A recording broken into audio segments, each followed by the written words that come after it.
Hola, ¿qué tal? Bienvenido a una emisión más de Perspectivas. Yo soy Jonathan Lomelí y hoy tengo el honor de entrevistar a Felipe Cobián Rosales. Él es un periodista que acaba de ser reconocido con el Premio Nacional de Periodismo por su trayectoria de prácticamente medio siglo y a quien todos nosotros, como periodistas en las nuevas generaciones, estamos en deuda con él.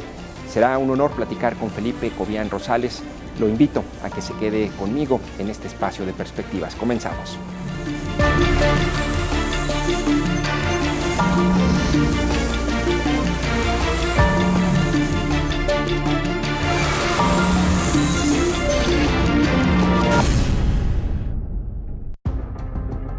Nacido en Tuzcacuesco, Jalisco, y egresado de la carrera de periodismo del Instituto Pío XII, Felipe Cobián Rosales consolida más de 5 décadas de trayectoria con el Premio Nacional de Periodismo en la categoría de trayectoria. Fundador del Diario de Guadalajara en 1969, corresponsal de Excelsior de 1974 a 1976 y corresponsal en Jalisco de la revista Proceso de 1976 a 2015. También participó en Radio Juventud, en donde condujo el programa Punto de Partida, y en Inforjal, de donde fue despedido en 1981 por censura. En ese episodio, 9 periodistas lo acompañaron en señal de solidaridad y protesta. Aquellos 10 rebeldes fundaron el Semanario 10, uno de los primeros referentes de periodismo libre en la década de los 80 en Guadalajara.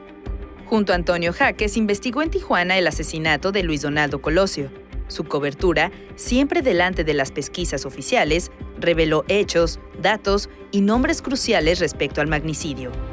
Felipe fundó en 2004 el suplemento Jalisco de Proceso, en el que se publicaron varias exclusivas, como los cursos de Biblia en la residencia oficial del gobernador panista Emilio González Márquez. En sus proyectos, Cobián Rosales, siempre generoso, abrió la puerta a jóvenes talentosos. Ejemplo de ello son los caricaturistas Gis y Cucho. Hoy publica su columna en el medio digital Partidero, Periodismo de 10. Y en diciembre de 2022 comenzó a circular su libro Que conste, Entrevistas en 2 siglos, por Editorial Alfabética. Otros de sus textos han aparecido en 4 libros más. En 1994, la UNIVA le entregó la presea Comunicador del Año Santiago Méndez Bravo, y en 2001 fue jurado del Premio Nacional de Periodismo. Su trayectoria encarna con integridad la mística de los valores del periodismo, esos que tienen como motor un compromiso irrevocable con la verdad.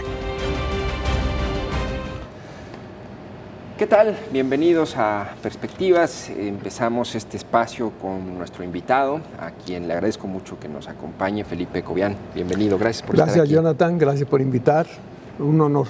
No, pues el honor es mío, Felipe. Yo dije al principio que estábamos en deuda y estamos en deuda todos los periodistas de estas nuevas generaciones contigo y todo el trabajo que has realizado a lo largo de 50 años, Felipe. Y me gustaría comenzar con una pregunta. Una de las cosas que me dijeron, ¿no?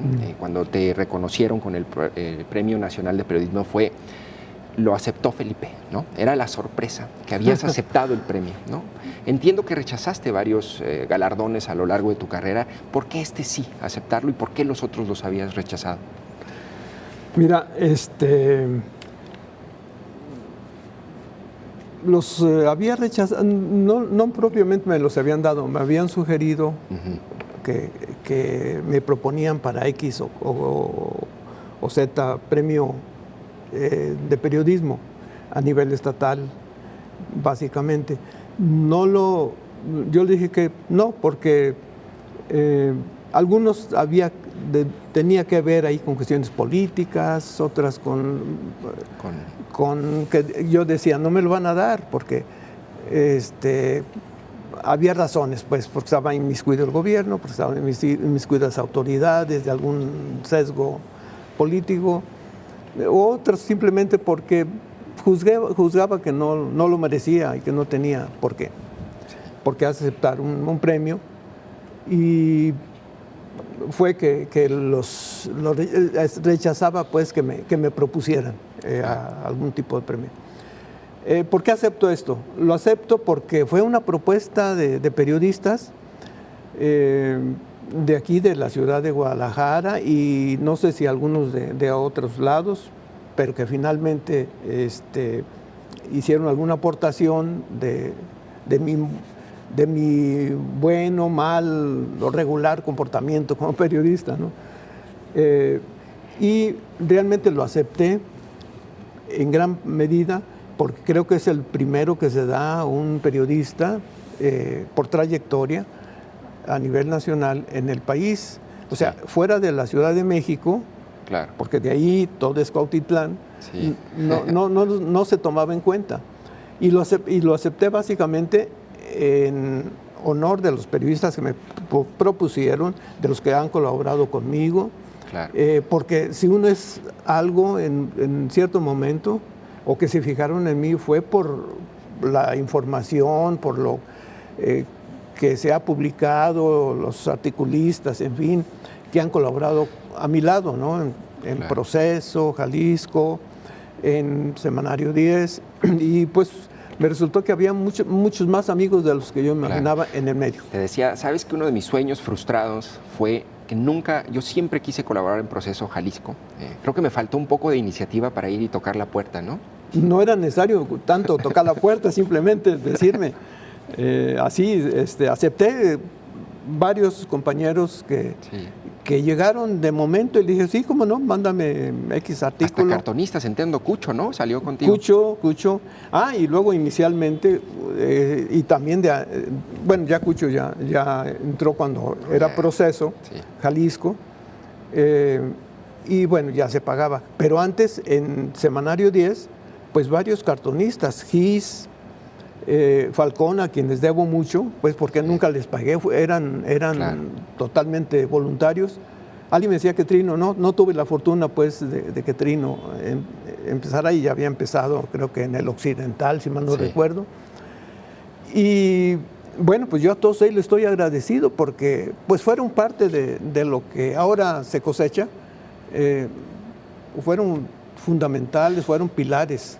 Todos claro. ellos. Oye, Felipe, en tu trayectoria cubriste o investigaste desde el asesinato del cardenal Posadas Ocampo, de Colosio, te tocó investigar otros casos emblemáticos de narcotráfico, corrupción, pero en tu trayectoria en estos 50 años, ¿hay algún momento en particular para ti, Felipe, que te represente un episodio que te cambió o que fue un parteaguas en tu carrera y en tu vida dentro del periodismo? ¿Hay algún momento en particular que tú recuerdes?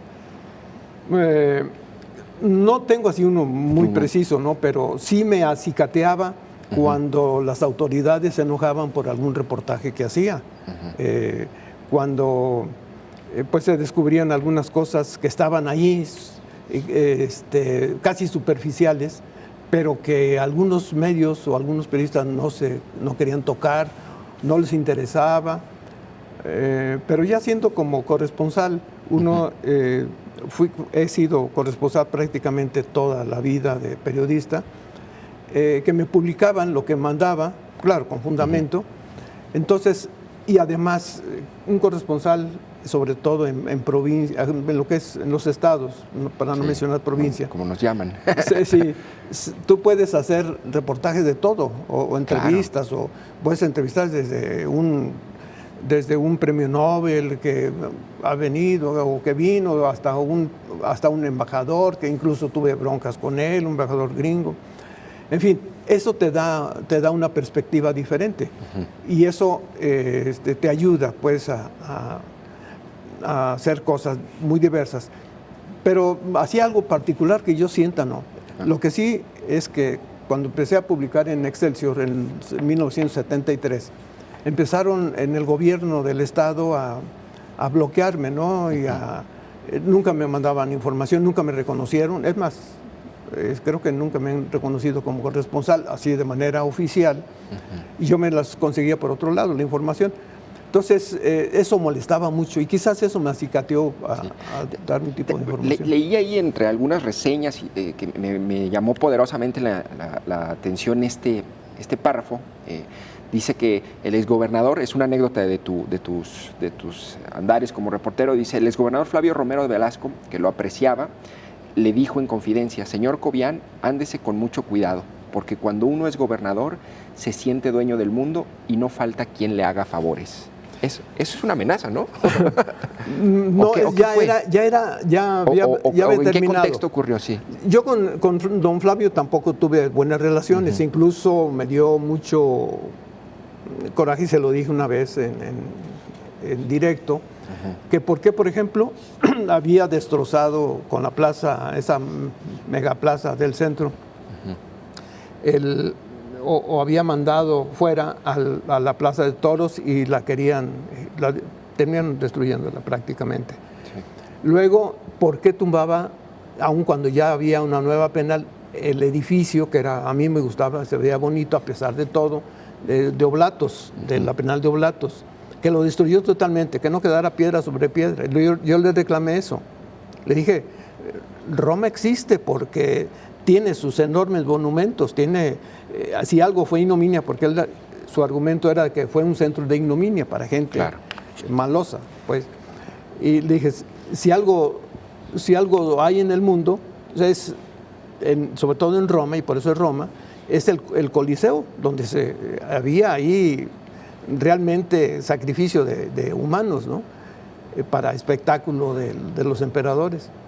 Total, no me pudo responder. Ya después, cuando dejó el gobierno del Estado, me buscaba a veces para invitarme y en algún desayuno que fui, me dijo eso que tú dijiste ahorita, porque yo acababa de sacar un reportaje sobre la familia Cosío Vidaurri, particularmente sobre el gobernador, de todos los negocios que estaban haciendo en la costa y en el Estado, de cómo querían manipular, de cómo el gobernador, que llegó a destiempo, siento yo, cuando más quiso y pudo haberlo hecho mejor, no llegó, llega tarde al gobierno y se la pasaba más en la Ciudad de México que aquí, o gran parte.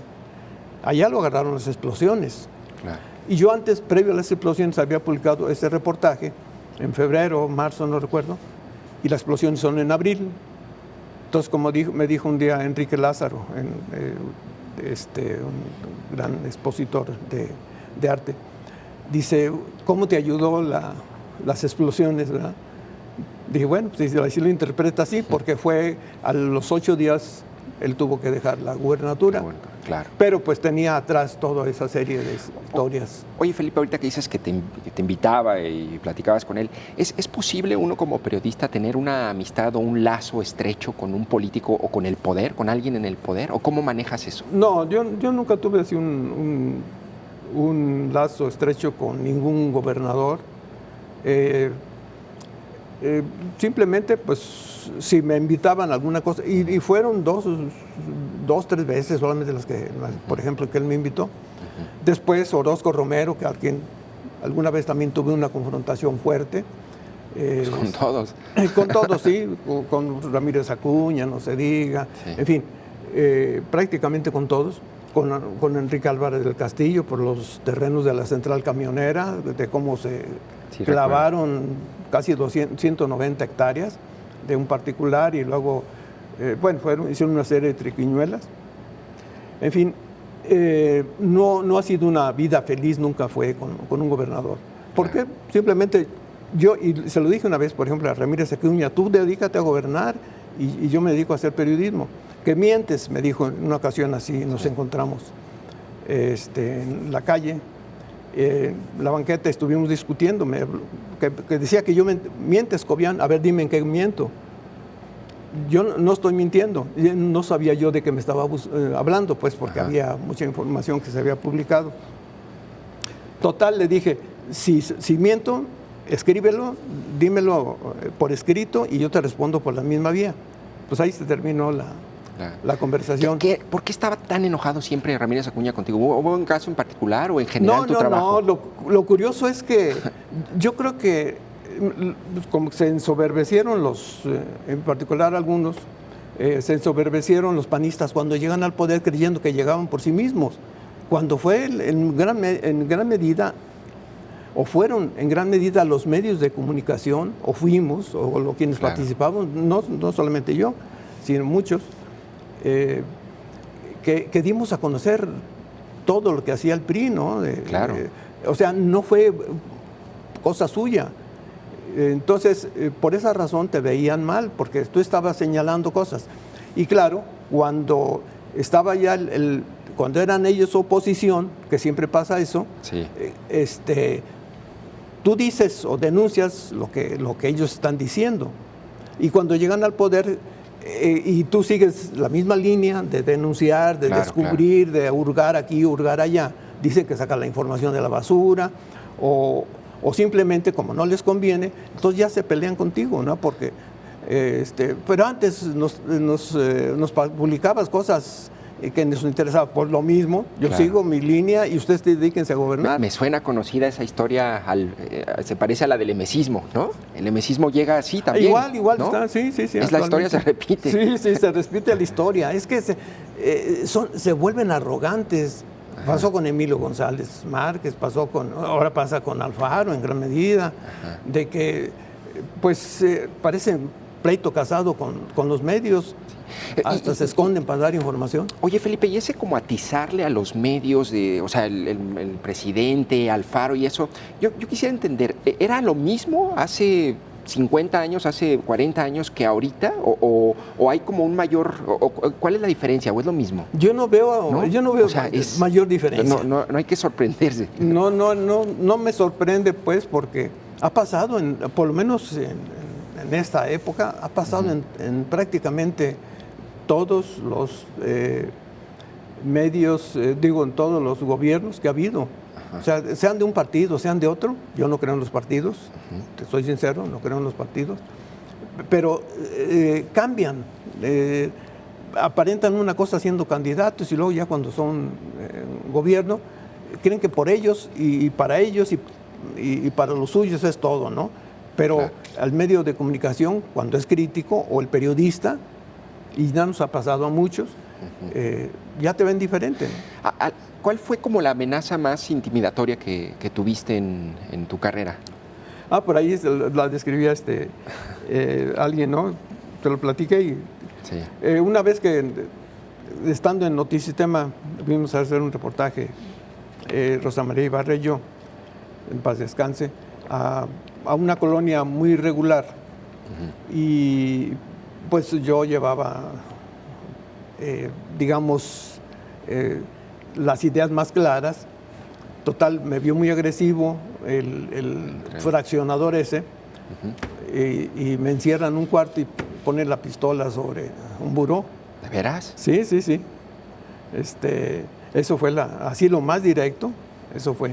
¿Y cómo resolviste ese momento? ¿En qué acabó o qué hiciste? No, pues yo me quedé callado y como diciéndome, y ya luego ya me abrió la puerta ya, pero a mí me encerró. ¿Y amenazas sufriste muchas? Pues yo nunca he tenido así como delirio de persecución, y qué bueno, ¿no? Porque pues se mete uno en tanto lío que si ando uno pensando en eso, pero sí una amenaza directa, no. Claro. No recuerdo. No. Oye, Felipe, decías ahorita, me gustó esta idea, esta verdad más que idea sobre que la historia se sigue repitiendo. ¿Tú cómo ves el tema de la corrupción, ¿no? Es decir, las modalidades hace 20, 30 años eran distintas a las de ahora, o en qué ha evolucionado, cambiado ese esquema, la corrupción y los corruptos? ¿Es lo mismo o es distinto, Felipe? Pues ¿Cómo yo lo ves? Veo cambios, ¿no? Sobre todo es lo que te decía hace ratito, llegan al poder y se creen limpios y empiezan a hacer sus tranzas por debajo del agua, inventan un montón de argucias y tú dices, pues, quizás y también hizo sus amarres, fue Cárdenas Jiménez, ¿no? Que fue el primer gobernador panista de los tres que ha habido en Jalisco. Pero finalmente empezó a hacer, ahora es un gran agricultor de aguacate y berries, ¿no? Sí, es un próspero agricultor. Pero al fin se aprovechó de su situación para hacer sus negocios. Claro. Más discreto quizás, pero quizás menos, pero aprovechó pues los nexos y todo. No aparecía una corrupción abierta, ¿no? Y a lo mejor no la hubo. Pero aprovechan pues el puesto para hacer enlaces y luego hacer sus ¿Qué es lo que persiguen? O sea, ¿es dinero, es honor, es poder? ¿O qué es lo que tú ves que buscan estos hombres? Yo creo que las dos cosas, ¿no? ¿Sí? Poder y dinero, finalmente, ¿no? Y más que nada, al fin, dinero, ¿verdad? Porque el poder lo sienten. Sí. Y como decía Flavio Romero de Velasco, cuando está uno en el poder, y él también tuvo sus cositas por ahí, pues es capaz de cualquier cosa y ahí tienen gente que puede hacer favores y es a los que hay que temerles muchas veces, ¿no? Claro. Por eso hay que irse uno con pies de plomo, que lo que dices o lo que escribiste tengas el respaldo suficiente de documentación, de fuentes. ¿Alguna vez te equivocaste? Digo, yo me he equivocado y la verdad es algo que no le deseo a ningún periodista. ¿Alguna vez te equivocaste en una publicación? Pues quizás no recuerdo así una gran equivocación. Algunas veces hubo cartas, pero no algo, pero yo la respondía sobre todo en el proceso. ¿Cuánto tiempo dedicabas a armar un reportaje? ¿En cuánto tiempo te podías...? Híjole, a veces en 8 días, a veces en 1 mes, 2 meses. El de Cosío tardé como 2 meses. ¿Ah, sí? Trabajando poco más, quizás. Oye, y lo que me gustaría saber un poco es que, ¿cómo hacías o cómo era tu método de trabajo cuando no había Google, cuando no había leyes de transparencia? Es decir, ¿cómo eran tus fuentes? ¿Qué hacías para poder obtener la información? Mira, una cosa muy natural que se da en el periodismo, cuando tú empiezas a hacer las cosas o tratarlas de hacer bien y de denunciar o de exhibir, de escribir o de hablar ante las cámaras o ante micrófono sobre asuntos delicados, pero tienes el respaldo pues, de una fuente o de documentos, luego te empieza a llegar información. Ajá. Empieza la gente a confiar en ti y te buscan y pues hay que aprovechar sobre todo lo que dice el populus, no tanto lo que dice el gobierno. Al gobierno hay que creerle casi nada, porque ellos puras cosas bonitas, ¿no? Sí. Hasta que las ves, entonces dices, pues esto sí, pero esto no. En cambio, la gente común y corriente te llega información, te busca, pues sientes un respaldo y ella siente un respaldo en uno. Claro. Ahora que me dieron el premio, llegaron, por ejemplo, 2 o 3 felicitaciones, por ejemplo, de exguerrilleros cuyas familias fueron torturadas. No había Comisión de Derechos Humanos, claro. No había nada. En ese tiempo yo estaba en Excelsior. Después, bueno, seguimos en proceso. Yo en Excelsior estuve del 73 al 76, al golpe de Echeverría a Excelsior. Y decían que pues encontraron siempre el cobijo pues, de la información de un periódico como Excelsior, entonces considerado uno de el más grande de México y de habla hispana. Entonces eso los ayudaba pues. Hace que 1 año o poco, no, 2 años o 3, me encontré en la calzada, yo iba como cualquier persona, y luego me para un muchacho pues mediana edad y me dice: señor Cobian, gracias a usted mi hermano lo pudimos localizar porque usted dio la información. O sea, ese tipo de cosas es lo que más vale, no los halagos del gobernante, ¿no? Sino claro. Que la gente en un momento dado, común y corriente, no que te reconozca, sino simplemente bueno, es un halago, ¿no? En un momento dado una alabanza, ¿no? Sí. Pero sin esperarlo, porque viene del pueblo, viene de la gente, del auténtico pueblo, claro, no el uso político que se le da ahora. Claro. Oye, Felipe, pero bueno, de alguna manera, por ejemplo, un reportaje sobre Cosío Vidaurri y todo eso implicaba buscar expedientes, documentos, eso pues me imagino te cerraban las puertas, o ¿cómo hacías para conseguirte documentos y fuentes documentales? No, bueno, primero le fui haciendo un archivo, porque claro. Empezó a las primeras de cambio, empezó a acelerarse. Y fui recopilando con el tiempo, ¿no? Claro. Pero además había que buscarle por diferentes lados cosas evidentes que había, ¿no? De cómo hasta el Aeropuerto Internacional de Guadalajara lo quería controlar, porque ahí puso a su yerno. O sea, ese tipo de cosas, ¿no? Claro. Que se van dando. Oye, Felipe, ¿te parece si vamos a un breve corte y regresamos para platicar un poco más sobre los casos emblemáticos que te tocó investigar como reportero en Proceso, en Excelsior? ¿Te parece? Sí, claro. Vamos a un corte. Estamos en Perspectivas platicando con Felipe Cobian Rosales, periodista, Premio Nacional de Periodismo por su trayectoria. Regresamos en unos minutos.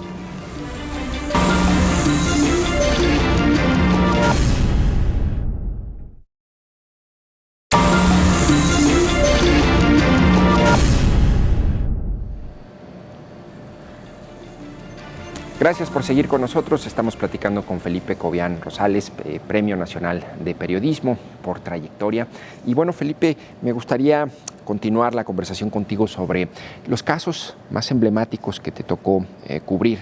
¿Cuáles fueron, digamos, los que sacudieron la historia del país en esos momentos? Mira, un caso que se dio al principio estaba yo en este tiempo en la jornada, estuve un lapso ahí de que entre proceso y proceso de regreso estuve en la jornada 4 o 5 años. Se dio el caso de Enrique Camarena, claro, Quique Camarena, sí. el de la DEA, que los secuestran aquí, lo matan, lo tienen congelado y se lo llevan junto con el piloto Alfredo Zavala Avelar, su piloto.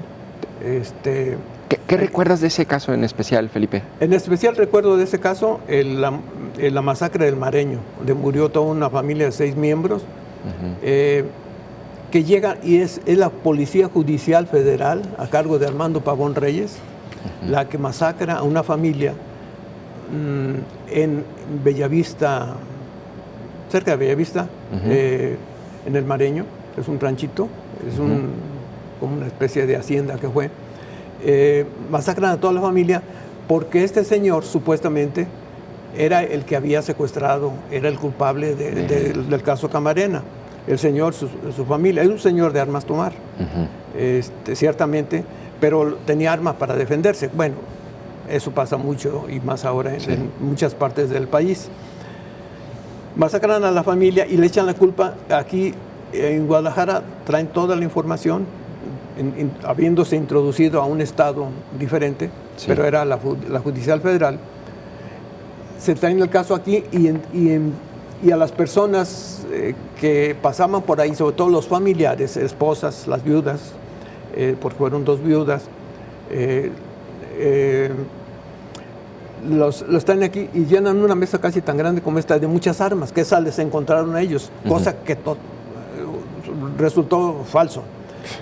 Yo me encontré a unos niños que eran sobrevivientes porque se escondieron en unas alcantarillas en la huerta que está en la parte posterior de esa finca, y me platicaron absolutamente todo, cómo llegaron y todo, y a ellos creo que sí había un arma, que el señor, cuando empezaron a dispararle a su casa, Él se defiende. Creo que era una metralleta también, porque eso me lo dijeron los niños. Él tenía uno porque aquí no se puede estar así. Unos niños de 11, 12, 13 años, 2 primos entre sí, que se habían quedado a dormir, pero oyeron la balacera, algo pasó, se fueron y se escondieron. Pero finalmente vieron todo, cómo matan hasta la esposa, a un tío a golpes, un tío con problemas. Todo eso me lo platicaron, ¿no? Pues yo vi más o menos el escenario y pues pasamos esa información y ahí es donde parte mucho que como algunos policías, o en este caso todo un equipo de policías, estaban defendiendo realmente a un narcotraficante. En este caso, supuestamente al que le acusaban o que después acusaron a Caro Quintero. Querían echarle toda la culpa a esa familia. Oye, que no ocurrió. Y el asesinato del cardenal Posadas Ocampo también te tocó cubrirlo, ¿verdad? Sí, ¿Qué recuerdas? Como nos tocó a muchos, a José Luis Estrada, que está por aquí, que fue el que le preguntó, no recuerdo, al forense sobre los tiros, fue el que le dijo. Fueron directísimos al cardenal. Bueno, Sí me tocó estar ahí, como muchos periodistas más, y le dimos cierto seguimiento. Además, como te decía hace rato, si tú le das confianza a la gente por el medio en el que trabajas, te van a buscar. Y así fue que me buscó en una ocasión un testigo a través de otra persona, un maestro suyo, Claro. para decirme que él había estado. Me hablaron por teléfono, que le surgía verme, y yo dije, bueno, voy con usted. No, pero no me dijeron para qué. Nosotros llegaron, y era un muchacho que yo había conocido en las explosiones, y me dijo, pues todo nervioso, dice, pues él vio todo lo del Cardenal, de cómo llegan. Él estaba 20 metros de distancia, iba saliendo del aeropuerto, cuando en ese rato llegan y rodean el carro del Cardenal, parte de frente, no de atrás, como de eso ya fue después, como lo decía Carpizo, de frente, y le disparan, como arrebatan la puerta cuando el Cardenal iba a bajarse, se la arrebatan, ponen el hombro y ahí le vacían todo, la descarga, ¿no? Claro. Y bien, eso lo platico. Ese tipo de cosas, pues nosotros no éramos diario, salió a los 8 días exactamente esa información de cómo se había estado, y de ahí en adelante pues le dimos seguimiento a ese tipo de cosas, que el asesinato fue directo, no fue confusión como ponía el procurador. Primero dijeron que fue un encuentro entre bandas, nunca hubo ese encuentro entre bandas, no se tocaron ni los Arellano, que alguien los hizo coincidir ahí, sí, ni el Chapo. Además, ellos recibieron protección, sobre todo el Chapo. Y era un tercer grupo que llega y dispara directamente al Cardenal. Claro. Que lo confundieron difícilmente, la corpulencia del Cardenal y el ¿Por qué Chapo. matar al Cardenal, Felipe? Había habido una reunión en Los Pinos, donde el Cardenal, yo no he podido encontrar más o menos el quid, pero él,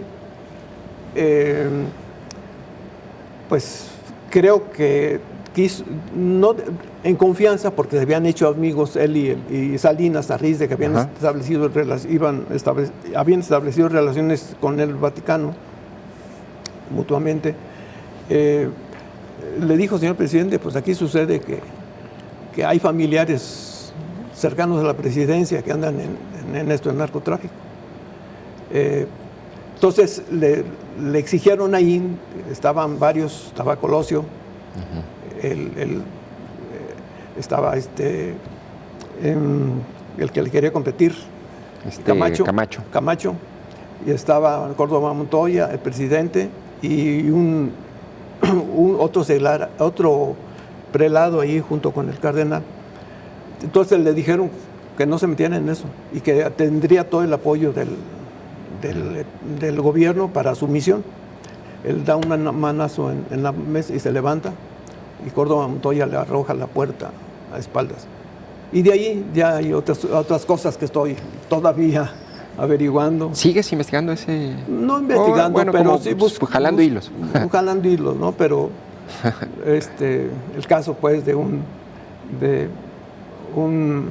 gobernador que habría sido, pues, el hilo conductor para darle la advertencia al Cardenal. Claro. Oye, qué interesante. Y sobre el otro gran tema y un reportaje que entiendo que hiciste a profundidad y le diste mucho seguimiento fue lo de Colosio, el asesinato de Colosio, ¿no? Bueno, no, ahí no fui yo solo. Fuimos con Antonio Jaques. Sí. Sí, estuvimos dos meses. No sé por qué a los corresponsales, él en Monterrey estaba en ese tiempo, yo aquí siempre estuve en Guadalajara. Me hablaron, lánzate a Tijuana. No sé por qué razón, llego allá a las medianoche, él también llega poco después, quizás creyeron que era más rápido que llegáramos, aún cuando estaba otro reportero, el de Chávez, que andaba siguiendo, pero él tenía que andar con donde se fuera Colosio o su cuerpo.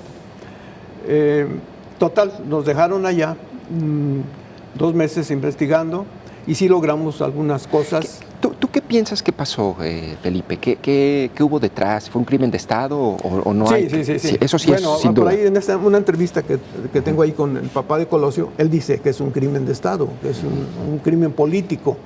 Y sí, efectivamente, porque no sé si aquel discurso donde rompe con Salinas en marzo, a principios de marzo, cuando él prácticamente toma posesión de la candidatura, quizás eso molestó, ¿no? Porque hablaba de ese país que veía, ¿no? De tanta injusticia y tanta cosa. Total, como que en el poder vieron que no iba por ahí la candidatura. No sé si fue eso, no se ha sabido exactamente, pero hay muchos indicios. Un caso muy curioso que lo narra ahí el papá de Colosio. Yo lo entrevisté meses después. Bueno, luego quise entrevistarlo, pero no se pudo. Al primero que llama el presidente para que se vaya a Tijuana a investigar el asunto fue a Manlio Fabio Beltrones, que era gobernador. Y el señor Colosio, don Luis, también ya murió, era el de ganadería, el secretario de ganadería. Le dicen le llevan un recado y dice, pasó esto. Lo llama él a su despacho, dice, ahorita me voy a Tijuana a investigar. Digo, ¿y por qué no lo invitó? Pues no sé, pero usted era el papá. No sé por qué no. Él debió haber ido, no fue. O sea, ahí ya empiezan las cosas mal. Cuando Rufo, también lo entrevisté, él iba en un vuelo de México a Mexicali, pero con escala en Hermosillo. Cuando sabe de esto, trata de comunicarse, pide permiso al piloto, no se lo da. Sí se le dan el permiso a hablar, trató de comunicarse a Los Pinos, no pudo comunicarse a Los Pinos, no pudo comunicarse con nadie. Hasta en Hermosillo, ya habla con el presidente y le dice, señor presidente, pues estoy a sus órdenes, vámonos coordinando para la investigación mutuamente. Total, no se hace.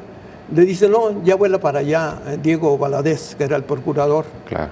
Y sí, al día siguiente, ahí en una conferencia de prensa. Oye, Felipe, ¿y qué opinas de la inminente salida de Mario Aburto de la cárcel? Dicen que podría salir para el próximo año. Bueno, siempre quedó la duda si si es el aburto. Ese sí es Aburto. Bueno, es que supongo. No, sí es porque resultó. Pero curiosamente, al que detienen era diferente. A lo mejor dejaron al verdadero criminal, ¿o no? Y había un parecido con otro que era de Cicén, que después lo detienen a la salida del convoy donde llevaban a Colosio, que lo llevaban detenido. Bueno, otro que estaba libre, pues, y la policía de Tijuana, que estaba bien entrenada, detecta que un joven ahí llevaba su chamarra ensangrentada. Él alega después, pero de Cicén, que ayudó a los del Estado Mayor Presidencial a meter a Colosio, porque así fue, meterlo así a su camioneta. No usaron las ambulancias, otra cosa que pasó, ahí estaban las ambulancias, las arrinconaron.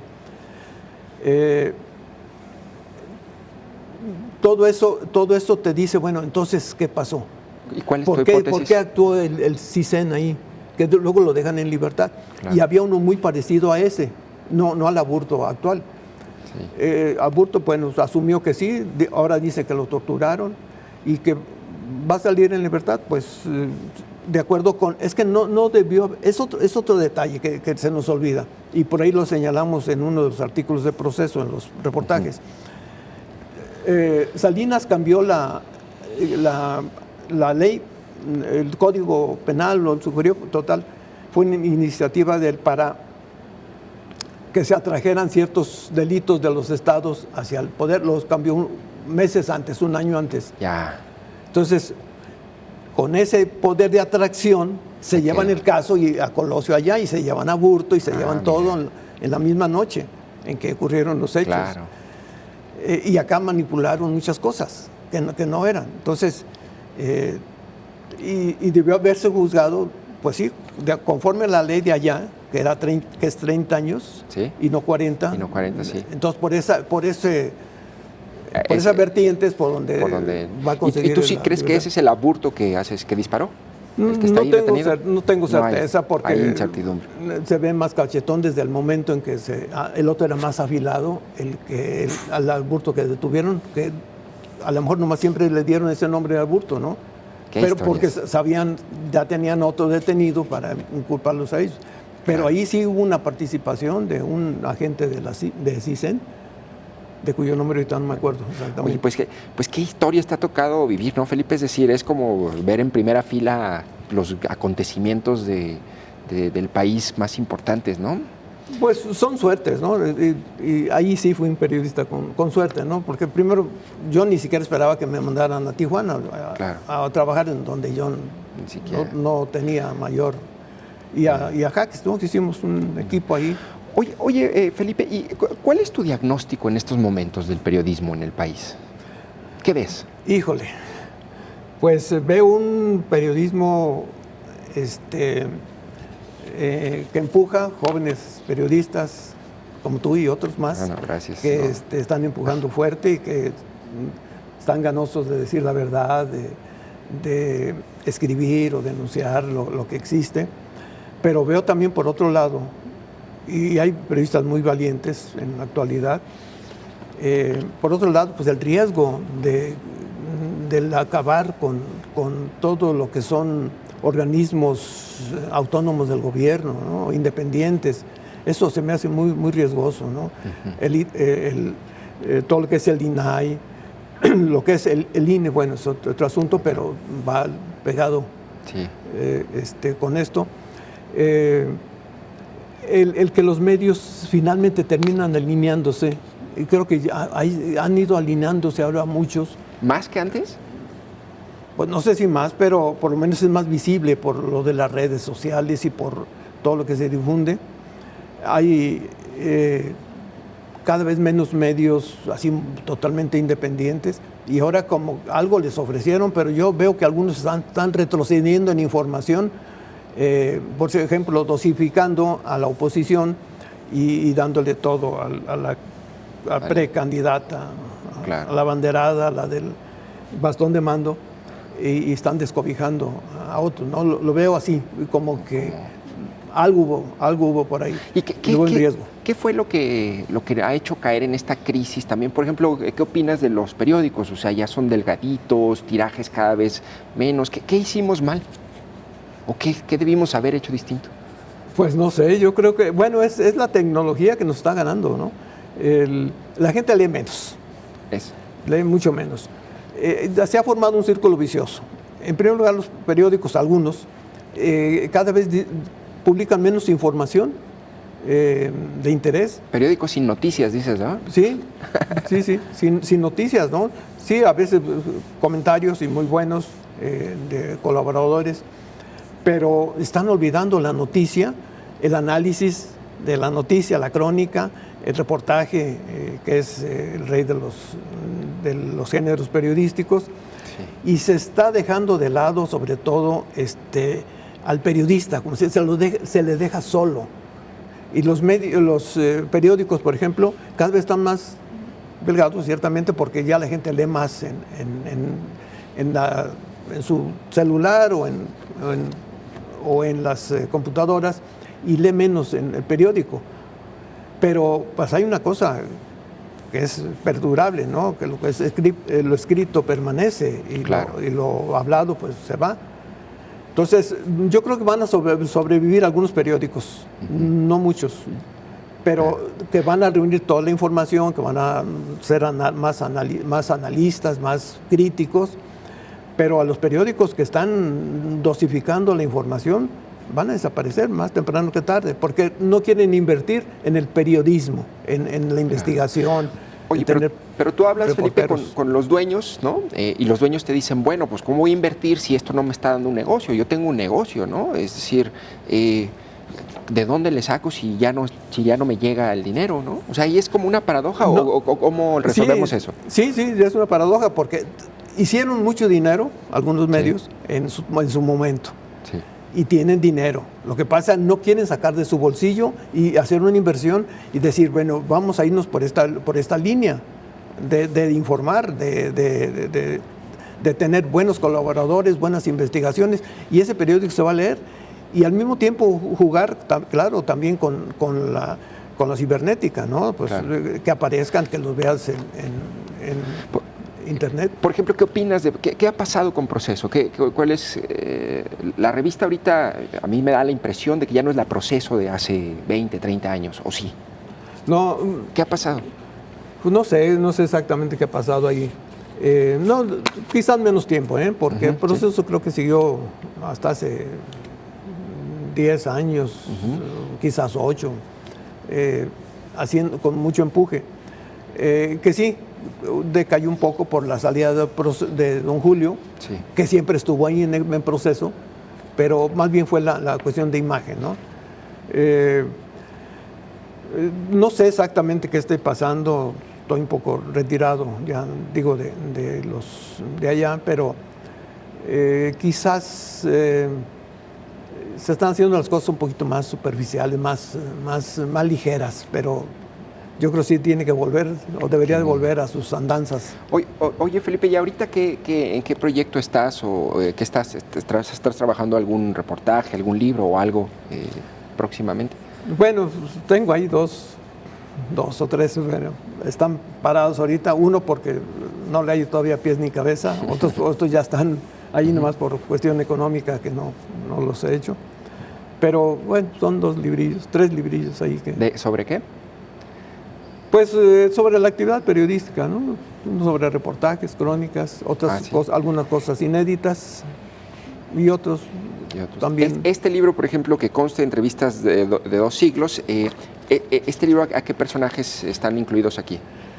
Mira, están incluidos personajes de todos, muy variados, desde gente de la cultura, gente de la policía, gente de común y corriente, escritores, algunos, escritoras como Elena Garro, Ramón Rubín, sí, don Luis Sandoval, colaborador ahí donde estoy, fue colaborador del Informador. En fin, hasta de cosas policíacas. ¿Dónde puedo conseguir el libro? ¿Se puede adquirir? En Gonville debe estar. En Gonville debe estar. Sí. Gonville. Oye, Felipe, y bueno, una pregunta fundamental creo es, ¿qué papel juega la familia en la vida de un periodista, como es tu caso, ¿no? Es decir, supongo que implica sacrificios, y supongo que implica compañía, alivio, conflicto. ¿Qué papel juega la familia? Pues todos los papeles que me estás diciendo, ¿no? Es alivio, claro, en gran medida, pero también es, a veces, si no conflicto, sí, pues angustias, sobre todo de la esposa que se queda ahí esperando a uno y que es la primera en resentir la ausencia o el riesgo. En fin, implica sacrificios, implica pues quizás a lo mejor un poquito de olvido, no de olvido, pues en el fondo nunca se olvida, pero sí, cuando estás metido en el periodismo, cuando estás en lo que te gusta, te apasiona, pues sí, como que falta más atención y no estuve muchas veces en la formación de mis hijos, aunque siempre que podía estaba ahí, dejaba otros compromisos de carácter social o todo eso por estar con la familia, porque se los quitaba por el periodismo. Pero sí es a veces angustiante, pues para los... Uno dice, no, mientras no haga esto estoy seguro, pero la familia a veces no lo ve así. Oye, Felipe, y supongo que tienes una pensión en tu retiro. Sí, yo estoy pensionado, sí. Digo, no todos los periodistas vamos a llegar a eso. Oye, y finalmente, Felipe, después de todo tu trabajo, después de toda tu experiencia, tu trajinar en el mundo del periodismo, ¿qué queda? ¿Qué piensas? O sea, ¿qué va a quedar? ¿Valió la pena todo ese esfuerzo que hace uno a lo largo de los años de desvelos, de cansancios, de amenazas? Pues fíjate que ya, como me decía un amigo, pues la libraste, dice, ya cuando me retiraba, dije, la libraste, pues sí, muchos peligros estuvo uno, o a veces cosas que cree uno que son peligros y no son peligros, en fin. Pero ya el hecho de haber sobrevivido a muchas cosas, en buen sentido de la palabra, ¿no? Hasta ahora ese premio, pues dices, bueno, valió la pena, ¿no? Ahora, la satisfacción que te queda es que tú trataste de hacer, sin pensar en cosas de estas de premios, ni mucho menos, trataste de hacer lo que tenías que hacer, lo hiciste bien, lo hiciste mal, lo hiciste regular, pero mientras la conciencia esté tranquila, lo demás marcha bastante bien. ¿Volverías a ser periodista? Sí, claro, pero mejor. Pero mejor. Sí, no hay muchas cosas que tiene uno que corregir. Bueno, pues Felipe Cobian Rosales, te agradezco muchísimo que hayas estado en este espacio de Perspectivas. Muchas gracias, Jonathan. Te agradezco mucho gracias, la invitación y muchas gracias a todos. Pues un honor haber platicado contigo y ya saben, está que conste entrevistas de 2 siglos, un compilado de entrevistas de Felipe Cobian que pueden encontrar en las librerías de la ciudad y muchas felicidades por tu reconocimiento. Gracias por haber estado aquí.